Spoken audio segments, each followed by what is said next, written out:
வணக்கம். மாலை முரசு செய்திகளை விரிவாக பார்ப்பதற்கு முன் தலைப்புச் செய்திகளை பார்க்கலாம். சமூக நலன், மகளிர் நலத்திட்டங்கள் தொடர்பாக முதல்வர் விஜய் தலைமை செயலகத்தில் ஆலோசனை. மகளிர் உரிமைத் தொகை, பள்ளி மாணவர்களுக்கான காலை உணவு திட்டம் குறித்து அதிகாரிகளிடம் கேட்டறிந்ததாக தகவல்.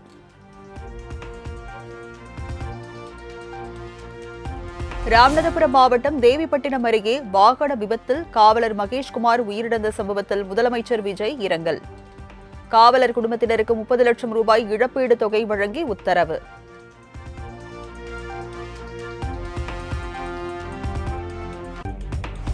சென்னை தலைமை செயலகத்தில் வெளியே வைக்கப்பட்ட புகார் பெட்டி கடும் எதிர்ப்புகளுக்கிடையே அகற்றம். மீண்டும் வழக்கம் போல பொதுமக்கள் தங்கள் மனுக்களை நேரடியாக வழங்கப்படும் நடைமுறை அமல்.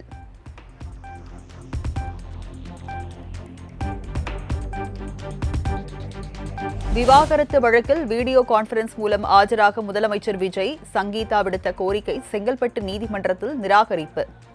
முதலமைச்சர் விஜயிடமிருந்து விவாகரத்து கோரி சங்கீதா தாக்கல் செய்த வழக்கின் விசாரணை ஆகஸ்ட் 7ஆம் தேதிக்கு ஒத்திவைப்பு.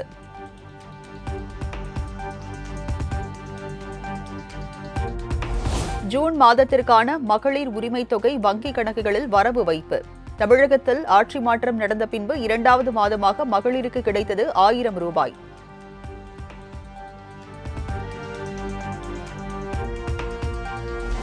கும்மிடிப்பூண்டி அருகே வடமாநில இளைஞரால் வன்கொடுமைக்கு உள்ளாக்கப்பட்ட 3 வயது பச்சிளம் குழந்தை சிகிச்சை பலனின்றி உயிரிழந்தது.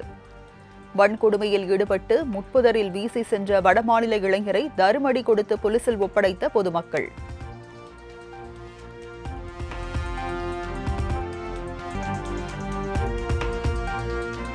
கும்மிடிப்பூண்டியில் 3 வயது சிறுமி பாலியல் வன்கொடுமை செய்யப்பட்டு கொலை செய்யப்பட்ட சம்பவம்.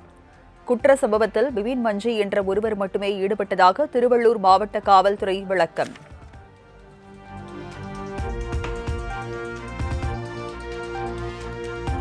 காஞ்சிபுரம் மாவட்டம் மணிமங்கலம் அருகே 10 வயது சிறுமிக்கு பாலியல் தொல்லை கொடுத்ததாக பீகாரை சேர்ந்த தொழிலாளி கைது. கட்டுமான பணிக்காக வந்த இடத்தில் வீட்டு உரிமையாளரின் மகளுக்கு பாலியல் தொல்லை அளித்ததாக புகார்.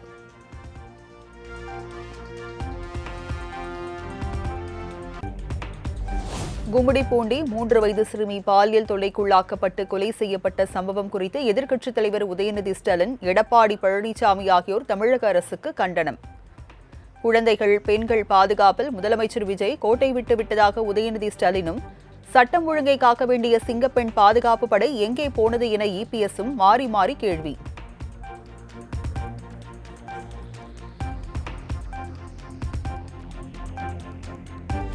கும்மிடிப்பூண்டியில் 3 வயது சிறுமி பாலியல் தொல்லை கொடுக்கப்பட்டு கொலை செய்யப்பட்ட சம்பவத்திற்கு அரசியல் கட்சி தலைவர்கள் கண்டனம். தமிழகத்தில் சட்டம் ஒழுங்கு சீர்குலைவு என திமுக எம்பி கனிமொழி, பாமக தலைவர் அன்புமணி, அமமுக பொதுச் செயலாளர் டிடிவி தினகரன், வானதி சீனிவாசன் உள்ளிட்டோர் விமர்சனம்.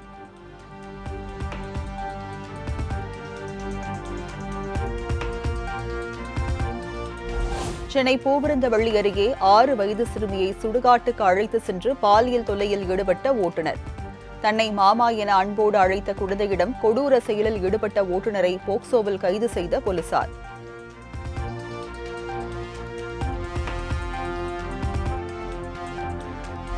வேலூர் மாவட்டம் பேரணாம்பட்டு அருகே 6 வயது சிறுவன் மர்மமான முறையில் உயிரிழப்பு.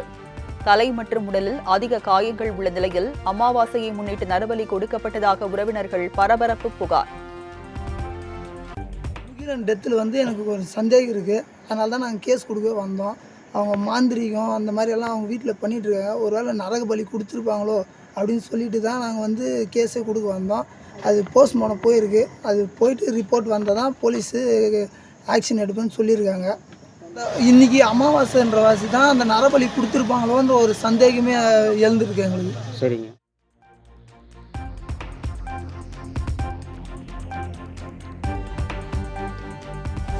கீர்த்தி சக்ரா விருது பெற்ற தமிழ்நாட்டை சேர்ந்த ராணுவ வீரர் மீனாட்சி சுந்தரத்திற்கு தமிழக அரசின் சார்பில் 48 லட்சம் ரூபாய்க்கான நிதி உதவியை வழங்கிய முதலமைச்சர் விஜய். ராணுவ வீரர் மீனாட்சி சுந்தரத்தின் குழந்தையை தூக்கி கொஞ்சிய முதல்வர் விஜய்.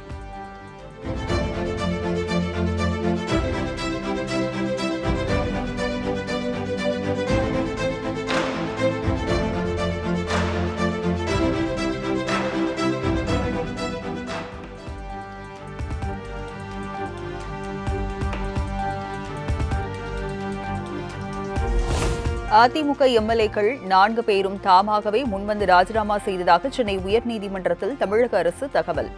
4 பேருக்கு எதிரான தகுதி நீக்க நடவடிக்கை குறித்து சபாநாயகர் சட்டப்படி நடவடிக்கை எடுப்பார் எனவும் அரசு தரப்பில் உறுதி.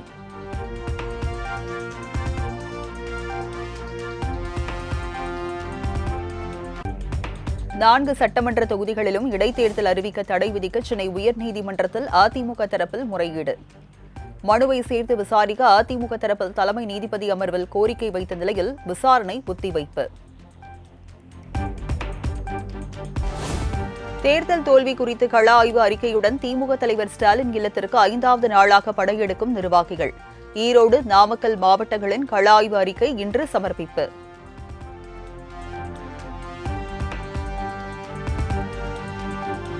சென்னை மாநகராட்சிக்கு உட்பட்ட பகுதிகளில் பழுதடைந்த கட்டடங்களை மழை காலத்திற்கு முன்பே இடிக்க மாநகராட்சி நிர்வாகம் நடவடிக்கை.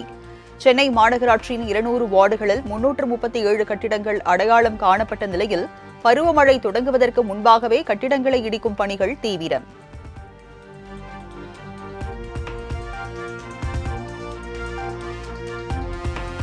தமிழக கேரள எல்லையான தென்காசி மாவட்டம் புளியரை சோதனைச் சாவடியில் நள்ளிரவில் திடீர் விசிட் அடித்த சுற்றுச்சூழல் மற்றும் காலநிலை மாற்றத்துறை அமைச்சர் ராஜீவ். கனிம வளங்கள் சட்டவிரோதமாக கேரளாவுக்கு எடுத்துச் செல்லப்படுவதாக தொடர் புகார்கள் வந்த நிலையில் அமைச்சரின் ஆய்வால் அதிகாரிகள் அதிர்ச்சி.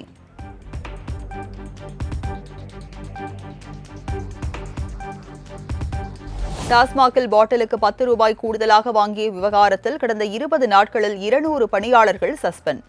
புகார்களின் அடிப்படையில் நடவடிக்கை எடுத்துள்ளதாக டாஸ்மாக் நிர்வாகம் அறிவிப்பு.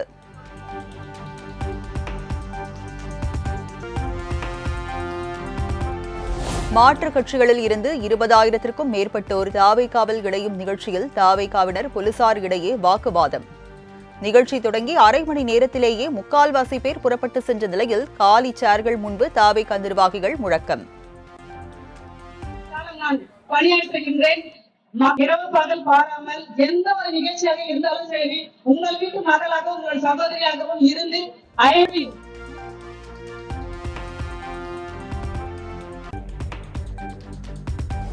என்டிஏ கூட்டணியில் இருந்து தமாக விலகியதை தொடர்ந்து அக்கட்சியின் பொதுச் செயலாளராக இருந்த யுவராஜா அடிப்படை உறுப்பினர் பொறுப்பில் இருந்து விலகுவதாக அறிவிப்பு. கட்சியில் இருந்தும் விலகினாலும் நன்றி, மரியாதை, விசுவாசத்துடனும் இருப்பதாக தெரிவித்த நிலையில் தமிழக வெற்றிக் கழகத்தில் இணையப் போவதாக தகவல்.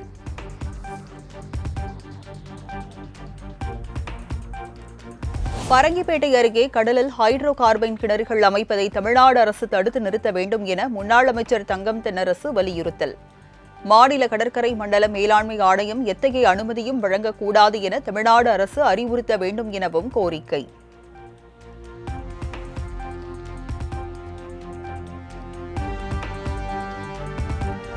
திருநெல்வேலி கூடங்குளம் அணுமின் நிலையத்தை முற்றுகையிட்டு ஏராளமானோர் போராட்டத்தில் ஈடுபட்டதால் பரபரப்பு. நிலம் வழங்கியவர்களுக்கு வேலைவாய்ப்பில் முன்னுரிமை வழங்குமாறும் தேர்வுகளின் போது 20 போனஸ் மதிப்பெண்கள் வழங்கப்படும் என்ற அறிவிப்பை உறுதி செய்யுமாறும் கோரிக்கை.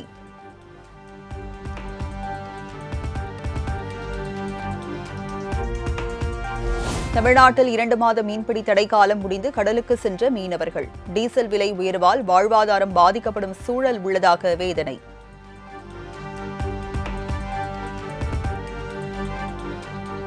கிருஷ்ணகிரி மாவட்டம் பர்கூர் அருகே வரமலைகுண்டா பகுதியில் மதுவிலக்கு பிரிவு போலீசார் அதிரடி சோதனை. மலைப்பகுதிகளில் கள்ளச்சாராயம் நடத்தப்படுகிறதா, கஞ்சா உள்ளிட்ட பயிர்கள் பயிரிடப்படுகிறதா என தேடுதல் வேட்டை.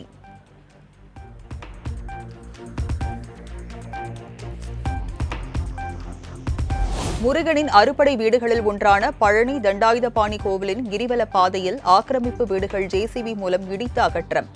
10 கோடி ரூபாய் மதிப்புள்ள கோயில் நிலம் மீட்கப்பட்டுள்ள நிலையில் போராட்டம் நடக்காத வகையில் 100க்கும் மேற்பட்ட போலீசார் குவிப்பு.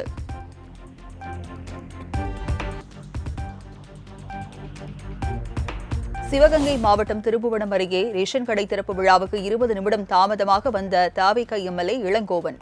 குறிப்பிட்ட நேரத்திற்கு சென்றும் தாவேகா எம்எல்ஏ வருகைக்காக நீண்ட நேரம் காத்திருந்த முன்னாள் மத்திய நிதியமைச்சர் ப. சிதம்பரம். மற்றும் பூவந்தி கிராமத்தின் வரவேற்கிறோம்.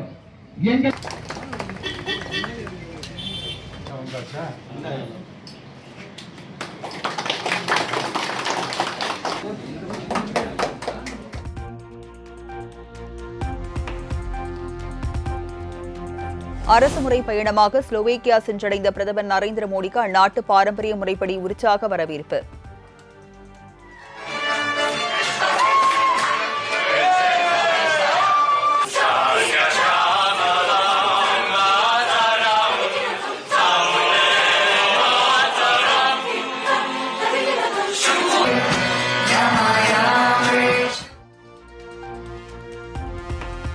பிரதமர் நரேந்திர மோடியுடன் கைகுலுக்கி மகிழ்ந்த இந்திய வம்சாவளியினர்.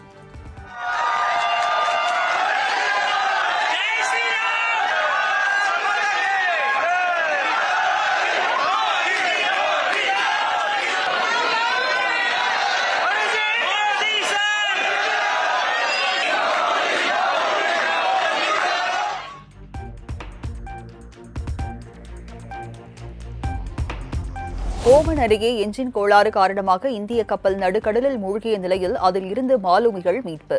அமெரிக்க கடற்படை மற்றும் அருகில் இருந்த வணிக கப்பல்கள் உதவியுடன் 14 இந்திய மாலுமிகள் பத்திரமாக மீட்கப்பட்டதாக தகவல்.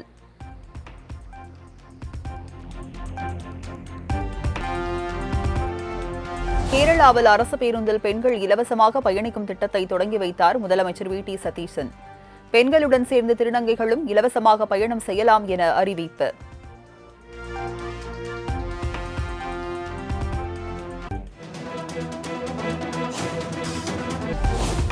அசாம் மாநிலம் ஜோர்ஹாத் பகுதியில் விமானப்படை விமானம் விபத்துக்குள்ளாகி 5 பேர் உயிரிழந்த விவகாரம்.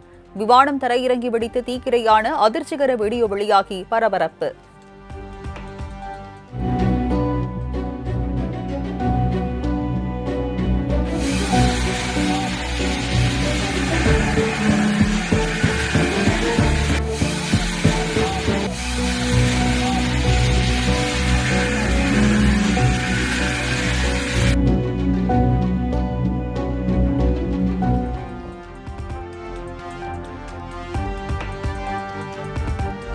அமெரிக்கா ஈரான் இடையே ஜூன் 19ஆம் தேதி ஜெனீவாவில் முதல்கட்ட போர் நிறுத்த ஒப்பந்தம் கையெழுத்தாகும் என அமெரிக்க அதிபர் டிரம்ப் அறிவிப்பு.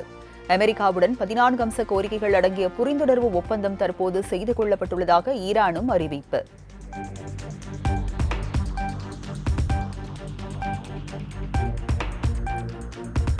அமெரிக்கா ஈரான் அமைதி ஒப்பந்தத்திற்கு பின் ஹோர்முஸ் நீரிணையை கடக்க தொடங்கிய கப்பல்கள். இந்தியாவை சேர்ந்த பெட்ரோநெட் நிறுவனத்திற்கு சொந்தமான இயற்கை எரிவாயு கப்பல் திஷா கடந்து சென்றதாக தகவல். அமெரிக்காவின் வேறு எந்த அதிபராலும் செய்ய முடியாத ஒப்பந்தத்தை ஈரானுடன் தாம் செய்துள்ளதாக கூறி ட்ரம்ப் பெருமிதம். முதல் முறையாக உண்மையான அமைதியை அடைய உதவக்கூடிய ஒரு அதிபரை ஈரான் கண்டறிந்துள்ளதாகவும் புகழாரம்.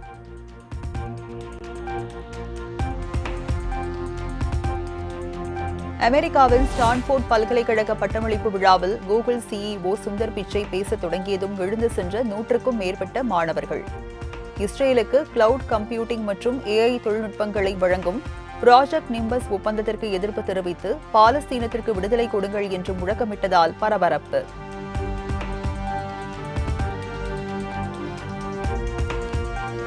உலகக்கோப்பை கால்பந்து தொடரில் குரோசோ அணிக்கு எதிரான போட்டியில் 7-1 என்ற கணக்கில் ஜெர்மனி அபார வெற்றி. ஜெர்மனி வீரர் ஹவெஸ்ட் 2 கோல்களை அடித்து அசத்தல்.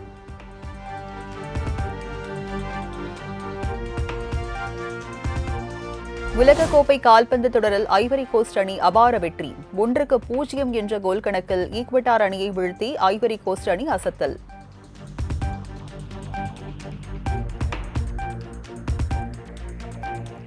கால்பந்து உலகக்கோப்பை தொடரில் நெதர்லாந்து ஜப்பான் அணிகளுக்கு இடையேயான போட்டி டிராவில் முடிந்தது. விறுவிறுப்பாக சென்ற போட்டியில் கடைசி கட்டத்தில் கோல் அடித்து டிரா செய்து அசத்தியுள்ளது ஜப்பான்.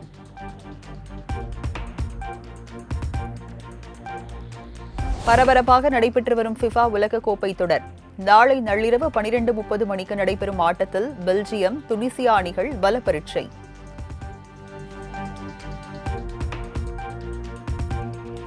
சென்னையில் ஆபரண தங்கத்தின் விலை சவரனுக்கு 1680 ரூபாய் உயர்ந்து 1 சவரன் 1,12,560 ரூபாய்க்கு விற்பனை. சென்னையில் ஆபரண தங்கத்தின் விலை கிராமுக்கு ரூபாய் 210 உயர்ந்து 1 கிராம் 14,070 ரூபாய்க்கு விற்பனை.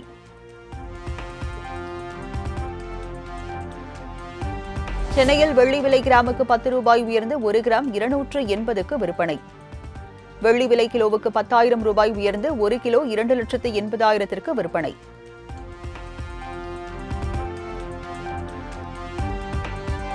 அமெரிக்கா ஈரான் போர் முடிவுக்கு வந்த நிலையில் இந்திய பங்குச்சந்தை கிடுகிடு உயர்வு. மும்பை பங்குச்சந்தை குறியீட்டு எண் சென்செக்ஸ் 1,100 புள்ளிகளுக்கு மேல் உயர்வுடனும், தேசிய பங்குச்சந்தை குறியீட்டு எண் நிப்டி 300 புள்ளிகளுக்கு மேல் உயர்வுடனும் தொடக்கம்.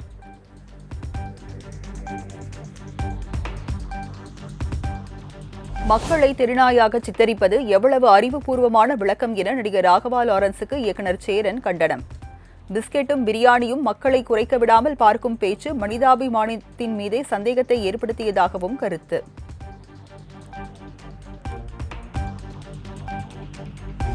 அகரம் பயிரில் மாணவர்களையும் பெற்றோரையும் பயன்படுத்தி சிலர் மோசடியில் ஈடுபட்டு வருவதாக சூர்யாவின் அகரம் ஃபவுண்டேஷன் குற்றச்சாட்டு. அதிகாரப்பூர்வ தளங்களை உறுதிப்படுத்தாமல் அசல் கல்வி சான்று, பணம் உள்ளிட்டவற்றை யாரிடமும் வழங்க வேண்டாம் என்றும் எச்சரிக்கை.